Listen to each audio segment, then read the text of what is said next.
জুলাই আগস্টে জাতীয় নির্বাচন চায় বিএনপি, আগে স্থানীয় নির্বাচনের আলাপে মির্জা ফখরুলের বিস্ময়। দেশের বৃহত্তর স্বার্থে এই বছরের মাঝামাঝি সময় নির্বাচন অনুষ্ঠানের জন্য আমরা ব্যবস্থা নিতে পারি। এরকম একটা ক্রিটিক্যাল মোমেন্টে জাতীয় সংসদ নির্বাচন ছাড়া অন্য নির্বাচন করার চিন্তাটা আসে কোত্থেকে? বিপ্লবীরা দালিলিক স্বীকৃতির অপেক্ষায় থাকলেও ফ্যাসিবাদীদের পুনর্বাসনের প্রস্তুতি চলছে, অভিযোগ হাসনাতের। রাষ্ট্রযন্ত্র এই আওয়ামী পুনর্বাসনের জন্য বিভিন্নভাবে তারা প্রস্তুতি নিচ্ছে। বৃহস্পতিবার সর্বদলীয় সংলাপের পর ঠিক হবে জুলাই ঘোষণাপত্র প্রকাশের তারিখ।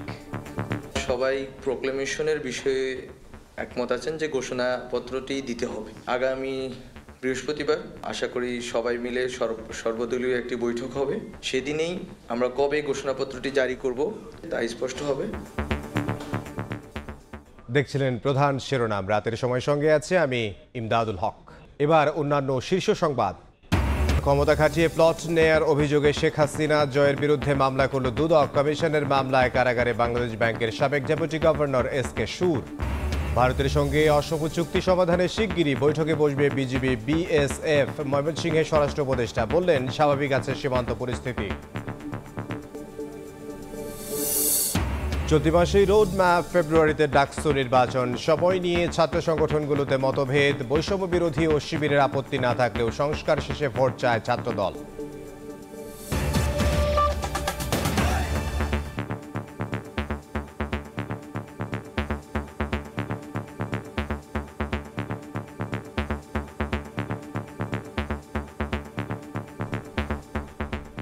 আসছে জুলাই আগস্টেই জাতীয় নির্বাচন চায় বিএনপি। দলটির মহাসচিব বলেছেন, নির্বাচন যত দেরি হচ্ছে ততই রাজনৈতিক ও অর্থনৈতিক সংকট বাড়ছে। গুলশানে সংবাদ সম্মেলনে মির্জা ফখরুল ইসলাম আলমগীর আরও বলেন, জাতীয় নির্বাচনের আগে কোনো স্থানীয় সরকার নির্বাচনের প্রশ্নই ওঠে না। বিএনপি জামাত ফ্যাসিবাদের সবচেয়ে বেশি নির্যাতনের শিকার জানিয়ে স্বৈরাচার আওয়ামী লীগের বিচার করা হবে বলেও জানান মির্জা ফখরুল। এবার বিএনপি মহাসচিব বললেন, ভোট যত বিলম্ব হচ্ছে রাজনৈতিক ও অর্থনৈতিক সংকট ততই বাড়ছে। চলতি বছরের মাঝামাঝিতে নির্বাচন আয়োজনের আহ্বান তার। সোমবার রাতে স্থায়ী কমিটির বৈঠকের বিষয়বস্তু নিয়ে গুলশানে সংবাদ সম্মেলনে দলের অবস্থানের কথা জানান মির্জা ফখরুল ইসলাম আলমগীর। আসলে নির্বাচিত সরকারের কোনো বিকল্প নেই, এটা গণতন্ত্রে এটাই হচ্ছে সবচেয়ে ইম্পর্টেন্ট বিষয়। সুতরাং আমার মনে হয় না যে এটা আমরা আরও বিলম্বিত করার প্রয়োজন আছে, কারণ যত বিলম্ব হচ্ছে ততই রাজনৈতিক এবং অর্থনৈতিক সংকট আরও বৃদ্ধি পাচ্ছে। আমরা মনে করি যে এই বছরই মাঝামাঝি সময়, অর্থাৎ আপনার জুলাই আগস্ট এর মধ্যেই নির্বাচন সম্ভব। এবং আমরা এই কারণেই আমরা সরকারকে আহ্বান জানাচ্ছি, নির্বাচন কমিশনকে আহ্বান জানাচ্ছি এবং রাজনৈতিক দলগুলোর প্রতি আহ্বান জানাচ্ছি যে দেশের বৃহত্তর স্বার্থে এই বছরের মাঝামাঝি সময় নির্বাচন অনুষ্ঠানের জন্য আমরা ব্যবস্থা নিতে পারি। স্থানীয় নির্বাচনের কথা বলে জাতীয় নির্বাচন পেছানোর কথা কোথা থেকে আসে, এমন প্রশ্নও মির্জা ফখরুলের। এই ব্যাপারে আমরা সুস্পষ্ট সিদ্ধান্ত নিয়েছি, জাতীয় সংসদ নির্বাচনের পূর্বে স্থানীয় সরকার নির্বাচনের কোনো প্রশ্নই ওঠে না। কারণ এখন তো ফোকাসটা পুরো দেশের, পুরো জাতির হচ্ছে আপনার এই জাতীয় সংসদ নির্বাচনের উপরে, এবং ক্রাইসিসটা ওই জায়গাতেই। এরকম একটা ক্রিটিক্যাল মোমেন্টে জাতীয় সংসদ নির্বাচন ছাড়া অন্য নির্বাচন করার চিন্তাটা আসে কোত্থেকে? 2 নম্বর, নির্বাচন পেছানোর চিন্তাটাই বা আসে কোত্থেকে? বিএনপি ও জামাতের আদর্শিক দূরত্ব থাকলেও নির্বাচন প্রসঙ্গে সবাই এক। এমনকি ফ্যাসিবাদের নির্যাতনে এই দুই দল সবচেয়ে বেশি ক্ষতিগ্রস্ত উল্লেখ করে স্বৈরাচারী আওয়ামী লীগের বিচার অবশ্যই হবে বলেও আশ্বস্ত করেন মির্জা ফখরুল। আমরা এবং জামাতে ইসলাম সবচেয়ে বেশি এফেক্টেড হয়েছি, আমাদের উপরে তো অত্যাচারটা সবচেয়ে বেশি হয়েছে। তা আমরা ফ্যাসিস্টদের বিচার করবো না তো কে বিচার করবে? আর যদি আমরা ক্ষমতায় আসি, কে করবে? আর যেটা শুরু হয়েছে, এখান থেকে সরে যাওয়ার কারো কোনো উপায় নেই। অবশ্যই বিচার, কিন্তু আবার বিচার তড়িঘড়িও করা যাবে না। তড়িঘড়ি করলে ওই বিচার কিন্তু প্রশ্নবিদ্ধ হয়ে যাবে। সুতরাং এটা একটা প্রক্রিয়া যেটা চলবে, সেটাকে অবশ্যই আমরা শেষ করব, এ ব্যাপারে কোনো সন্দেহ নেই।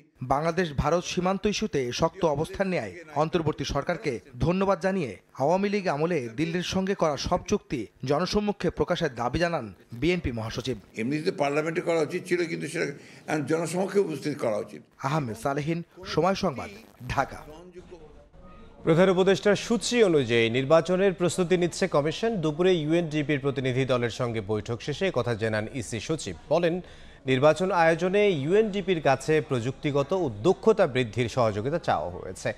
জবাবে চাহিদা মতো সহযোগিতা দিতে চেয়েছেন তারাও। এছাড়া ভোটার তালিকা হালনাগাদ করতে সহযোগিতা দেবে ইউএনডিপি।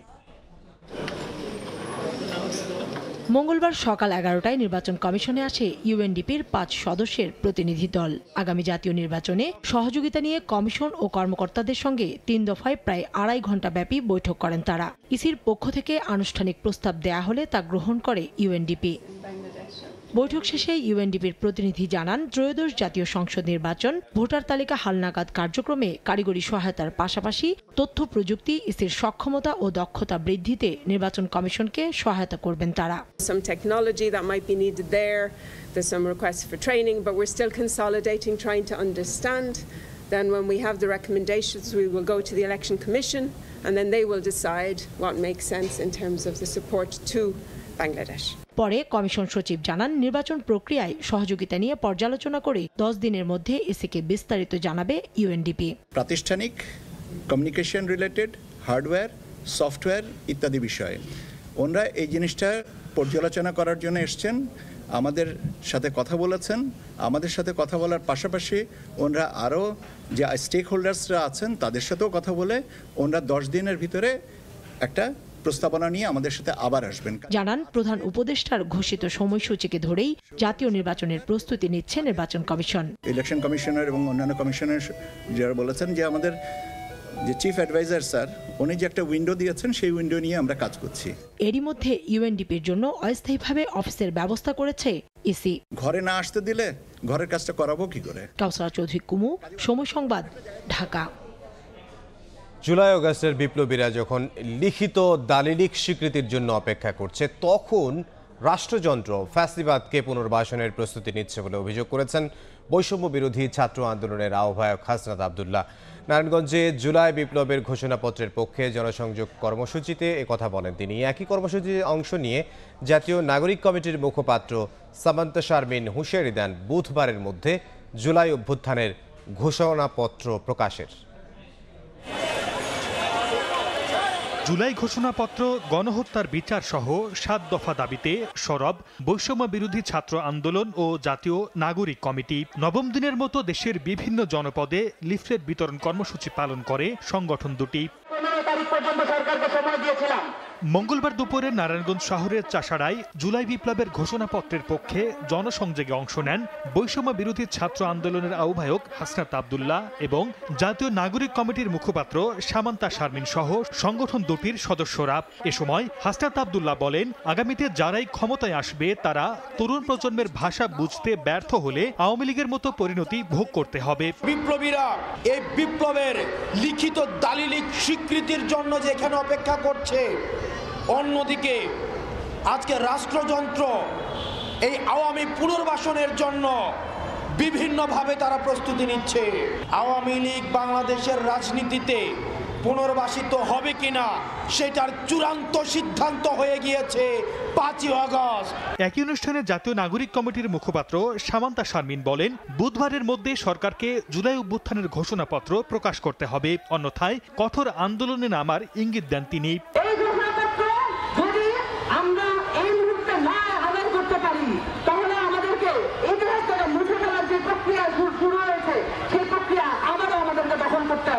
এদিকে জুলাইয়ের প্রেরণা দিতে হবে ঘোষণা স্লোগানে চাঁপাইনবাবগঞ্জ ও গাইবান্ধা সহ বেশ কয়েকটি জেলায় 7 দফা দাবি সহ জুলাই বিপ্লবের ঘোষণাপত্রের লিফলেট বিতরণ করেন বৈষম্য বিরোধী ছাত্র আন্দোলন এবং নাগরিক কমিটির নেতারা। সর্দার মোহাম্মদ আরিফ, সময় সংবাদ। আইসিটি খাতে শেখ হাসিনা এবং সজীব ওয়াজেদ জয়ের লুটপাটের ফিরিস্তি প্রকাশের দাবি জানিয়েছেন জাতীয় নাগরিক কমিটির মুখ্য সংগঠক সার্জিস আলম। সন্ধ্যায় রাজধানীতে জাতীয় নাগরিক কমিটির কেন্দ্রীয় কার্যালয়ে এক আলোচনা সভায় কথা বলেন তিনি। এ সময় লুটপাটের লক্ষ্যে বিগত সরকার যেসব অপ্রয়োজনীয় প্রকল্প হাতে নিয়েছিল সেগুলো বন্ধের দাবিও জানান। সরকারিভাবে রাজনীতিবিদদের বৈধ কর্মসংস্থান ব্যবস্থার পরামর্শ দিয়ে সার্জিস বলেন, এতে দুর্নীতিগ্রস্ত রাজনীতিবিদদের সংখ্যা কমার সম্ভাবনা রয়েছে। খুনি শেখ হাসিনা তার ছেলে সজীব ওয়াজেদ জয়কে সামনে রেখে বাংলাদেশের আইসিটি সেক্টরে যে লুটপাট চালিয়েছে এবং যে ক্ষতিগুলো করেছে, যেগুলো রিকভার করা সম্ভব না, সেই লুটপাটের আমরা আমলনামা চাই। এটা পুরো বাংলাদেশের মানুষের সাথে আশা করবে। দুই, তারা এই লুটপাট করার জন্য, ধান্দাবাজি করার জন্য কিছু মানুষকে মানে ফ্যাসিলিটেট করার জন্য, কিছু মানুষের একটা সাম্রাজ্য তৈরি করার জন্য যে ধান্দাবাজির যত প্রজেক্ট বাংলাদেশে করেছে, এগুলোর উপরে একটা অ্যানালাইসিস করে এগুলো সবার আগে বাতিল করতে হবে। বিএনপি জামায়াত সহ অভ্যুত্থানের সব শক্তি জুলাই ঘোষণাপত্র নিয়ে একমত বলে জানিয়েছেন উপদেষ্টা মাহফুজ আলম। সন্ধ্যায় ফরেন সার্ভিস একাডেমিতে সংবাদ সম্মেলনে তিনি জানান, বৃহস্পতিবার সর্বদলীয় রাজনৈতিক দলের সঙ্গে সংলাপে ঠিক হবে জুলাই ঘোষণাপত্র প্রকাশের তারিখ। এদিকে প্রধান উপদেষ্টার প্রেস সচিব জানান, 15 জানুয়ারি প্রধান উপদেষ্টার কার্যালয়ে 4টি সংস্কার কমিশন তাদের প্রতিবেদন জমা দেবে।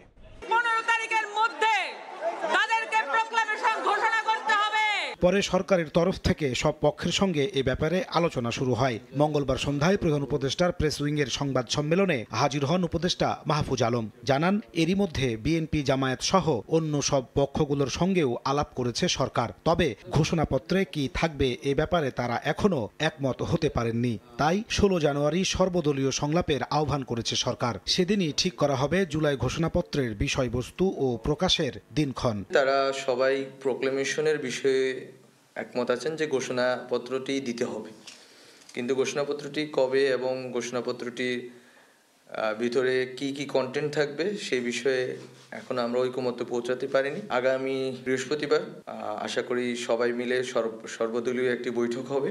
এই বৈঠকের ভিতর দিয়ে একটা ঐকমত্যের ভিত্তিতে একটি দলিল প্রণীত হবে এবং সেদিনেই আমরা কবে ঘোষণাপত্রটি জারি করব এবং সরকার কিভাবে ঘোষণাপত্রটি জারি করার ক্ষেত্রে ভূমিকা রাখবে তা স্পষ্ট হবে। সাংবাদিকদের এক প্রশ্নের জবাবে প্রধান উপদেষ্টার প্রেস সেক্রেটারি জানান, 15 জানুয়ারি প্রধান উপদেষ্টার কার্যালয়ে 4টি সংস্কার কমিশন তাদের প্রতিবেদন জমা দেবে। সংস্কার কমিশনের 4টা সংস্কার কমিশন আসবেন, এসে চিফ অ্যাডভাইজারের যে কার্যালয় তেজগাঁওয়ে ওনারা চিফ অ্যাডভাইজার এবং অন্যান্য অ্যাডভাইজাররা থাকবেন, ওনাদের কাছে এইটা হ্যান্ডওভার করবেন। করার পরে এটা নিয়ে একটু আলাপ হবে, পুরো জিনিসটা ওরা বলবেন যে কি কি ফাইন্ডিংস আছে, কি কি বিষয় আছে, বিশদ বর্ণনা থাকবে। কমিশনগুলোর প্রতিবেদনের সারমর্ম সবার জন্য উন্মুক্ত করা হবে বলেও জানান প্রেস সচিব। কমিশনের রিপোর্ট নাজমুস সালেহী, সময় সংবাদ, ঢাকা। এবার প্রধানমন্ত্রী হিসেবে ক্ষমতার প্রভাব খাটিয়ে পূর্বাঞ্চলে প্লট নেয়ার অভিযোগে শেখ হাসিনার বিরুদ্ধে মামলা করল দুদক। এ নিয়ে গত 3 দিনে শেখ হাসিনার বিরুদ্ধে 6টি মামলা করেছে সংস্থাটি। আর প্রথমবারের মতো দুদকের মামলায় আসামি হলেন সজীব ওয়াজেদ জয়।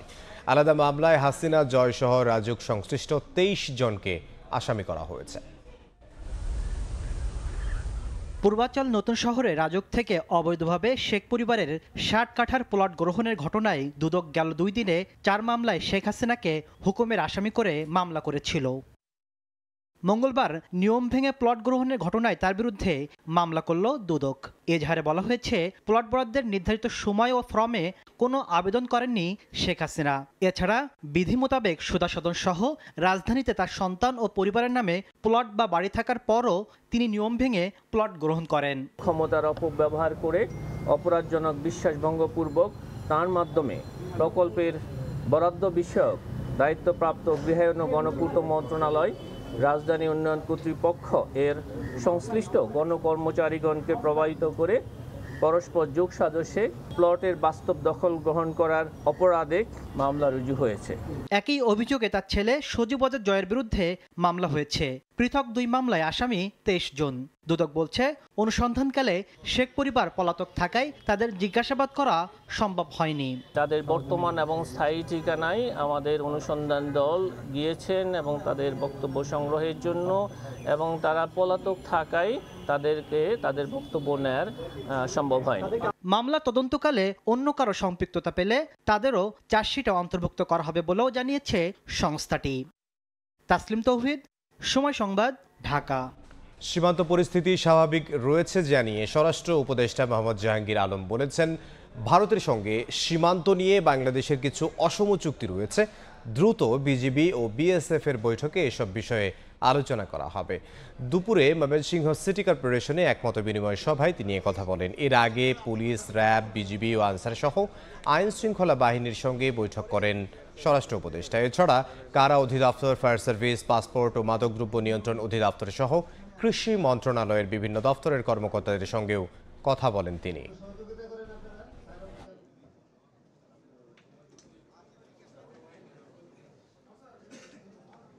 এখন পরিস্থিতি মোটামুটি স্বাভাবিক অবস্থায় আছে। এখন তারাও আর কাঁটাতারে বেড়া নির্মাণ করতেছে না, এখন একটা অবস্থায় আছে, স্থিতি অবস্থায় আছে। প্লাস আমরাও বলছি যে আগামী মাসে ডিজি পর্যায়ে বিজিবি এবং বিএসএফ এর ডিজি পর্যায়ে একটা মিটিং আছে, ওই মিটিংয়ে এইগুলি আলোচনা হবে। তবে আমি বলছি যে আপনারা জানেন, যেহেতু আমাকে কিছু কিছু অসম চুক্তি করা হয়েছে, এগুলি নিয়ে আলোচনা হবে। চলতি মাসেই রোডম্যাপ ঘোষণা আর ফেব্রুয়ারিতে ডাকসু নির্বাচন। বিশ্ববিদ্যালয় প্রশাসনের এই পরিকল্পনা নিয়ে মতভেদ দেখা দিয়েছে ছাত্র সংগঠনগুলোতে। বৈষম্য বিরোধী ছাত্র আন্দোলন ও ছাত্র শিবির ফেব্রুয়ারির মধ্যে ভোট চাইলেও এতে একমত নয় ছাত্রদল ও ছাত্র ইউনিয়ন। সংস্কার শেষে স্থিতিশীল পরিবেশে নির্বাচনের দাবি এ দুটি ছাত্র সংগঠনের। নাজবুল হাসান রাজুর ক্যামেরায় হাসান ওয়ালির প্রতিবেদন। শেখ হাসিনা সরকারের পতনের পর জোরে সোরে দাবি উঠেছে ঢাকা বিশ্ববিদ্যালয় কেন্দ্রীয় ছাত্র সংসদ ডাকসু নির্বাচনের। নির্বাচনী রোডম্যাপের দাবিতে ধারাবাহিক কর্মসূচি পালন করে আসছেন শিক্ষার্থীরা। ডাকসু নির্বাচন নিয়ে ইতিবাচক বিশ্ববিদ্যালয় প্রশাসনও। ফেব্রুয়ারির মধ্যেই ভোট আয়োজনের পরিকল্পনা জানালেন প্রক্টর। ফেব্রুয়ারির মধ্যে ডাকসু নির্বাচন হওয়াটা মোটামুটি একটা গ্রহণযোগ্য সময়। গঠনতন্ত্রের সংস্কার না করে ডাকসু নির্বাচনটা কার্যকরী হবে না, সেই জন্য আমরা ডাকসুর গঠনতন্ত্রের সংস্কারের জন্য একটা কমিটি গঠিত হয়ে গেছে। তবে সব ছাত্র সংগঠন ডাকসু নির্বাচন চাইলেও ভোটের তারিখ নিয়ে রয়েছে ভিন্ন মত। ছাত্রলীগকে সুবিধা দিতে তৈরি করা গঠনতন্ত্রের আমূল সংস্কার শেষে নির্বাচন চাই ছাত্রদল। একই সুর ছাত্র ইউনিয়নেরও। তৎকালীন প্রশাসন ছাত্রলীগকে সুবিধা করে দেওয়ার জন্য এবং নির্বাচনে জিতিয়ে আনার জন্য তারা গঠনতন্ত্রে যে ধরনের বিধান সংযুক্ত করেছে, গঠনতন্ত্রের অধীনে যদি আবার ডাকসু নির্বাচন হয় এবং সেই ডাকসু নির্বাচন কিন্তু আসলে প্রশ্নবিদ্ধ থেকে যাবে। ফেসিবাদের দোসররা বিভিন্ন নামে বেনামে এখনও কিন্তু হল পর্যায়ে রয়ে গেছে। এই ভিত্তিতে আমি বলতে চাই, যদি অতি দ্রুত সময়ের মধ্যে ডাকসু নির্বাচন হয়, তাহলে ডাকসু কেন্দ্রিক যে আমাদের আবেগের জায়গা, অনুভূতির জায়গা, ডাকসু নিয়মিত হোক, আমাদের যে চাওয়া, সে চাওয়ার অবশ্যই ব্যত্যয় ঘটবে। পেশি শক্তি রাজনীতি করতেই অনেকে দ্রুত নির্বাচনের বিরোধিতা করছে বলে অভিযোগ বৈষম্য বিরোধীদের। ফেব্রুয়ারির মধ্যে নির্বাচন আয়োজনের দাবি ছাত্র শিবিরের। আমরা নতুন করে আসলে এরকম আবার পলিটিক্সের রাজনীতিকে আমরা এক্সপিরিয়েন্স করতে চাই না। আমরা চাইছি বিশ্ববিদ্যালয়ের যে ছাত্র সংসদ কেন্দ্রিক ছাত্র রাজনীতি, সেটি আসলে শক্তিশালী হোক। আমরা দ্রুত সময়ের ভেতরে অন্তত রোডম্যাপটা চাই, যে কত সময়ের ভেতরে এটা হতে পারে। আমরা চাই যে দ্রুত সময়ের ভেতরে এটা হোক। সংস্কার এবং যে ডাকসু নির্বাচনের যে প্রক্রিয়া, সেই প্রক্রিয়া একই সাথে চলতে পারে বলে আমরা মনে করি। 5ই আগস্টের পর যদি আমি বলি, খুব স্পষ্টতভাবে শিক্ষার্থীরা সকল পর্যায়ে কিন্তু তারা চায় তারা নিজে ভোট দিয়ে তাদের ইচ্ছে মতো প্রতিনিধিকে নির্বাচন করবে এবং সেই প্রতিনিধিরা হচ্ছে যে তাদের প্রতিনিধিত্ব করবে এবং সমস্যাগুলো তুলে ধরবে, সমাধান করবে। দীর্ঘ 28 বছর পর 2019 সালে অনুষ্ঠিত হয় সবশেষ ডাকসু নির্বাচন। পরবর্তীতে দাবি উঠলেও নির্বাচন আয়োজনে উদ্যোগ নেয়নি বিশ্ববিদ্যালয় প্রশাসন। ডাকসু গঠনতন্ত্র পরিবর্তন, পরিমার্জন কিংবা নির্বাচন আয়োজন, সব সিদ্ধান্তে ছাত্র সংগঠনগুলোর ঐক্যমত্যের উপর জোর শিক্ষার্থীদের। অন্যথায় নির্বাচন কিংবা পরবর্তীতে অস্থিতিশীল পরিবেশ সৃষ্টির আশঙ্কা তাদের। হাসান ওয়ালি, সময় সংবাদ, ঢাকা। দেশে বিদেশি বিনিয়োগকারীদের আকৃষ্ট করতে প্রচার সংস্থাগুলোকে এক ছাতার নিচে আনার নির্দেশনা দিয়েছেন প্রধান উপদেষ্টা ডক্টর মোহাম্মদ ইউনূস। মঙ্গলবার রাষ্ট্রীয় অতিথি ভবন যমুনায় ইয়ং ওন কর্পোরেশনের চেয়ারম্যান এবং অন্যান্য শীর্ষস্থানীয় বিদেশি বিনিয়োগকারীরা দেখা করলে প্রধান উপদেষ্টা এই নির্দেশনা দেন। এ সময় ইয়ং ওন কর্পোরেশনের চেয়ারম্যান কি হাক সুং অন্তর্বর্তী সরকারের প্রধানকে বাংলাদেশে বৃহৎ আকারের বিনিয়োগ অবস্থার উন্নতি করার অনুরোধ করেন। ডক্টর মোহাম্মদ ইউনূস বলেন, কোরিয়ান ইপিজেডের জমির সমস্যা আগামী 6 ফেব্রুয়ারির মধ্যে সমাধান করা হবে। আমরা চাই কোরিয়ান ইপিজেড বাংলাদেশের সবার জন্য মডেল হোক। এটি প্রচুর কর্মসংস্থান সৃষ্টি করবে। কি হাক সুং কে ইপিজেড এর সঙ্গে জড়িত দীর্ঘদিনের সমস্যা সমাধানে সরকারের দ্রুত পদক্ষেপের প্রশংসা করেন। বলেন, কোরিয়ানরা এখন বাংলাদেশে বিনিয়োগ করতে আগ্রহী হবে। বাংলাদেশ থেকে আরও দক্ষ জনশক্তি নিতে কুয়েতের প্রতি আহ্বান জানিয়েছেন রাষ্ট্রপতি মোহাম্মদ শাহাবুদ্দিন। বাংলাদেশে নবনিযুক্ত কুয়েতের রাষ্ট্রদূতের সঙ্গে বঙ্গভবনে সাক্ষাৎকারে রাষ্ট্রপতি আহ্বান জানান দেশের অবকাঠামো উন্নয়ন, জাহাজ নির্মাণ এবং জ্বালানি সহ বিভিন্ন খাতে বিনিয়োগ করতে তিনি কুয়েতের বিনিয়োগকারীদের প্রতি আহ্বান জানান। বাংলাদেশ ও কুয়েতের মধ্যে সহযোগিতার নতুন দ্বার উন্মোচিত হবে বলে আশা প্রকাশ করেন মোহাম্মদ শাহাবুদ্দিন। পাশাপাশি রোহিঙ্গারা যেন নিজ দেশে ফিরে যেতে পারেন সেজন্য কুয়েত এবং ওআইসি সহ আন্তর্জাতিক সম্প্রদায়কে এগিয়ে আসার আহ্বানও জানান। এদিন কুয়েত এবং কসোভোর রাষ্ট্রদূত বঙ্গভবনে রাষ্ট্রপতির কাছে তাদের পরিচয়পত্র পেশ করেন।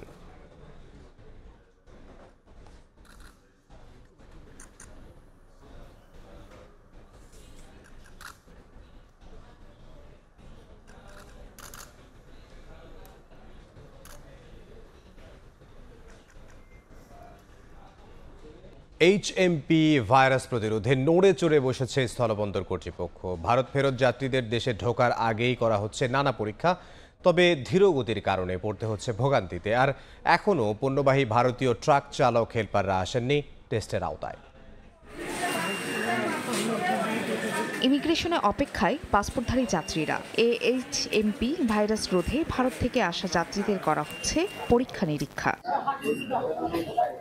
গত 8 জানুয়ারি স্বাস্থ্য অধিদপ্তর থেকে মাস্ক পরা সহ 7টি নির্দেশনা সংক্রান্ত বিজ্ঞপ্তি পায় বন্দরের ইমিগ্রেশন পুলিশ। এরপর থেকে তোড়জোড় চলে স্বাস্থ্যবিধি নিশ্চিতে। ভারত থেকে দেশে ফেরা পাসপোর্ট যাত্রীদের জ্বর, সর্দি সহ অন্যান্য উপসর্গ আছে কিনা তা খতিয়ে দেখে দেওয়া হচ্ছে ছাড়পত্র।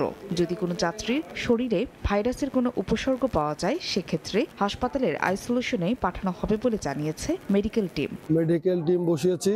পাশাপাশি স্বাস্থ্য অধিদপ্তরের দেওয়া যে নির্দেশনাগুলো এগুলো যেন প্রত্যেকটা পাসপোর্টধারী যাত্রী মেনে চলে সেই বিষয়ে আমরা পদক্ষেপ নিয়েছি। কোনোটা যদি আমাদের কাছে সন্দেহভাজন মনে হয় সেটার জন্য পরবর্তী অবস্থার জন্য উপজেলা হেলথ কমপ্লেক্সে পাঠানোর ব্যবস্থা করছি।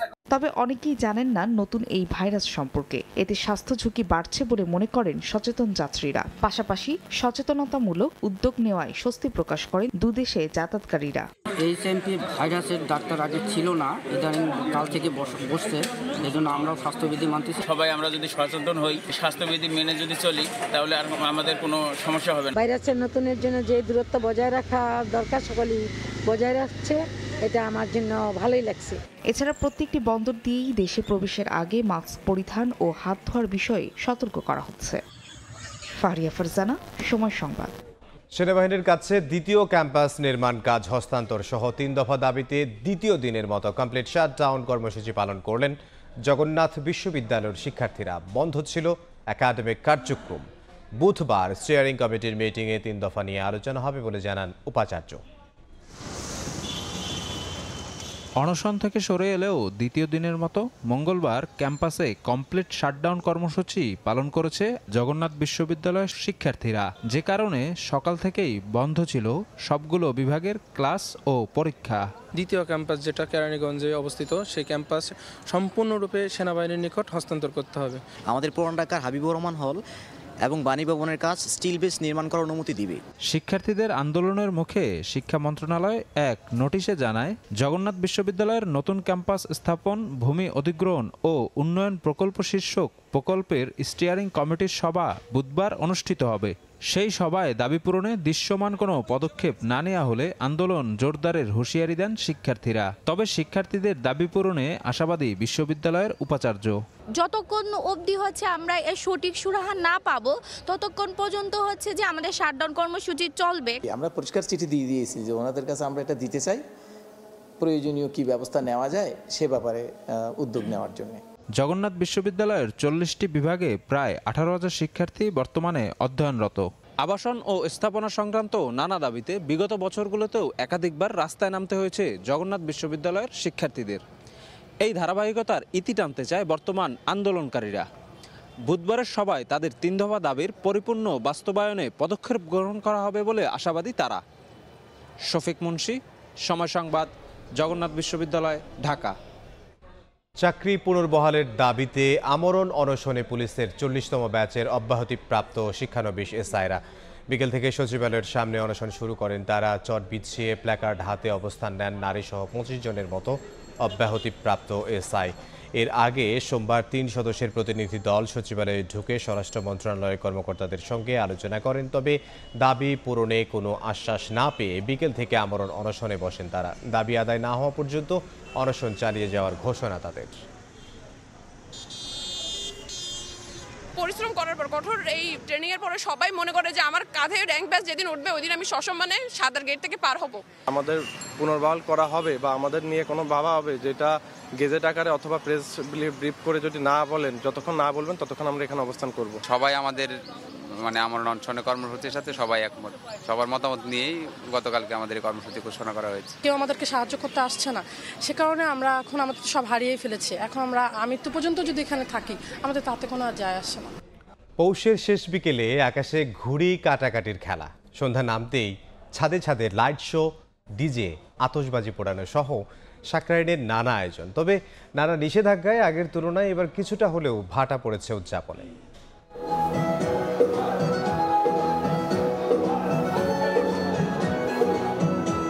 পৌষের শেষ বিকেলে আকাশে পাঠানো হলো রঙিন চিঠি। চলছে ঘুড়ি কাটাকাটির খেলা। বছর ঘুরে আবারও এলো পুরান ঢাকার প্রাণের উৎসব সাকরাইন। ধর্ম বর্ণের গণ্ডি পেরিয়ে এই উৎসব যেন সবার। আমরা আমাদের ঐতিহ্য ধরে রেখেছি ঘুড়ির মধ্যে, রেখেছি খাওয়ার মধ্যে, নিজেদের মধ্যে আনন্দ ভাগাভাগির মধ্যে। আমরা চাই আমাদের ঐতিহ্যটা বেঁচে থাকুক এবং এই ঐতিহ্যটা প্রজন্ম পর্যন্ত চলুক। সন্ধ্যা নামতেই ছাদে ছাদে লাইট শো, ডিজে, আতশবাজি এই উৎসবের মূল আকর্ষণ।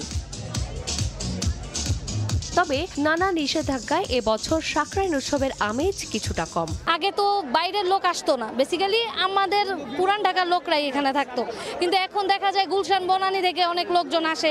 আজকে এসে অনেক ডান্স করলাম, এখন ব্রেক টাইম চলছে, দেন আবার অনেক ডান্স করব। আমি যেহেতু পুরান ঢাকায় জন্মগ্রহণ করেছি, সেজন্য আমি পুরান ঢাকায় প্রত্যেক বছরই সাকরাইন করি। এই বছর আমার একটু কম মনে হচ্ছে, আই ডোন্ট নো ওয়াই, কিন্তু আগের বছরের থেকে একটু জৌলুস যেন কম মনে হচ্ছে।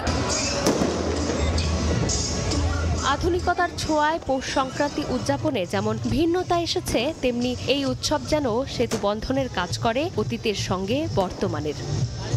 চন্দ্রিমা চৌধুরী, সময় সংবাদ, ঢাকা। খেলার খবর। বিসিবিকে 3 দিনের আলটিমেটাম দিল Dhaka cricket club organisation association. এর মধ্যে গঠনতন্ত্র সংশোধনী প্রস্তাব প্রত্যাহার না করলেও ঢাকার সব ধরনের ক্রিকেট বন্ধের ঘোষণা দেওয়া হয়েছে। পাশাপাশি সংস্কার কমিটির প্রধান নাজমুল আবেদিন ফাহিমের পদত্যাগও দাবি করেছেন সংগঠকরা। আগামী শনিবার বিসিবির সভাপতির সঙ্গে বৈঠকে বসতে চান তারা। গঠনতন্ত্র অ্যামেন্ডমেন্ট যেটা করছে সেটাতে এখন কাউন্সিলর এবং বোর্ড ডিরেক্টর নিয়ে আমরা কথা বলছি, এবং যদি অ্যামেন্ডমেন্ট করতে আরও অনেক বিষয় আছে, অনেক সুন্দর সুন্দর বিষয় আছে, সেইগুলিতে হাত না দিয়ে শুধু এই জায়গাটা হাত দিয়েছে, এটাই আমাদের বিবেচ্য বিষয় যে এখানে কেন এরকম একটা বোকার মতো একটি সিদ্ধান্ত নিল। যেহেতু এখানে কেউ নির্বাচিত নয়, সেহেতু তারা যে কোনো সিদ্ধান্ত নিতে পারে। যদি তারা নির্বাচিত হতো, কাউন্সিলর তারা নির্বাচিত হতো, তাহলে ওরা সঠিক সিদ্ধান্ত নিতে বাধ্য হতো। এই টাইমের মধ্যে যদি তারা এখনো কিন্তু এটা পাস হয়নি, এটা পাশের একটা প্রক্রিয়া আছে, এই প্রক্রিয়াটা যদি স্টপ হয়ে যায় তাহলে আমরা ধরে নিলাম আমরা 12 জনে আছি, কারণ এই প্রক্রিয়াটা যদি স্টপ করে দেয় আমাদের আন্দোলন উগ্র হয়ে যাবে। এ পর্যায়ে শীর্ষ সংবাদগুলো জানিয়ে দিচ্ছে আরও একবার। জুলাই আগস্টে জাতীয় নির্বাচন চায় বিএনপি। আগে স্থানীয় নির্বাচনের আলাপে মির্জা ফখরুলের বিস্ময়। ক্ষমতায় গেলে আওয়ামী লীগের বিচারের প্রতিশ্রুতি। বিএনপির জামায়াত সহ অভ্যুত্থানের সব শক্তি জুলাই ঘোষণাপত্র নিয়ে একমত জানালেন উপদেষ্টা মাহফুজ। বৃহস্পতিবার সর্বদলীয় সংলাপ, সেদিনই ঠিক হবে প্রকাশের তারিখ। এই ছিল রাতের সময়। সঙ্গে থাকুন সময়ের।